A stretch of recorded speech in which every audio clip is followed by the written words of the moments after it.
राधे राधे महाराज जी। महाराज जी, जब परिवार में अपने विचार और भावनाएं समझी नहीं जाती तब क्या करना चाहिए?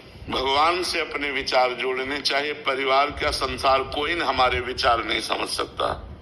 हम अंदर से आपके प्रति जो व्यवहार करेंगे उसका परिणाम हमको प्रतिकूलता ही मिलेगी। आप हमारे विचारों को नहीं समझ पाएंगे। हम आपको हृदय से प्यार करते हैं लेकिन आपको उसमें छल कपट दिखाई देगा।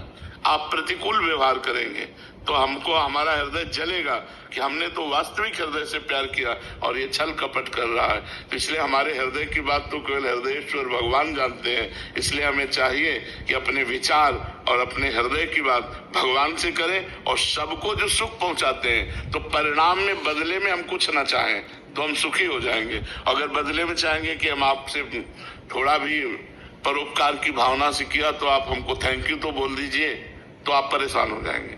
फिर महाराज जी, जैसे घर वालों से ना बहुत बहस हो जाती है। जैसे कि अगर कोई काम भी करना है तो कोई सपोर्ट नहीं मिलता है, ऐसा लगता है। सपोर्ट भगवान देंगे।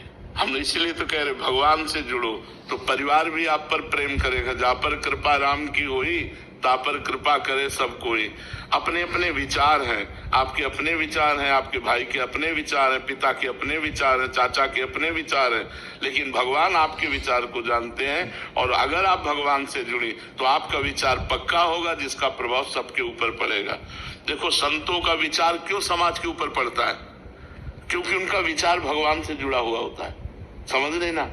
कोई नई बात नहीं, आपके अंदर भी विचार है लेकिन आप सुनने क्या आए हो? संतों के विचार ही तो सुनने आए हो कि ये क्या बोलेंगे, इनका विचार क्या है, और आपका विश्वास है जो बोलेंगे सही बोलेंगे। क्यों? क्योंकि हमारा विचार, हमारा भाव भगवान से जुड़ा हुआ है। तो आप अपने विचार को, अपने भाव को भगवान से जोड़िए तो आपके परिवार पर उसका प्रभाव पड़ेगा। देख लीजिए, आप करके नाम जप कीजिए और भगवान से बातचीत कीजिए, प्रभु ऐसे से ऐसा हो जाए तो अच्छा। वो सुन रहे हैं आपकी बात, विश्वास कीजिए, वो आपके हृदय में ही बैठे सुन रहे हैं। जब ज्यादा भजन करोगे तो आपको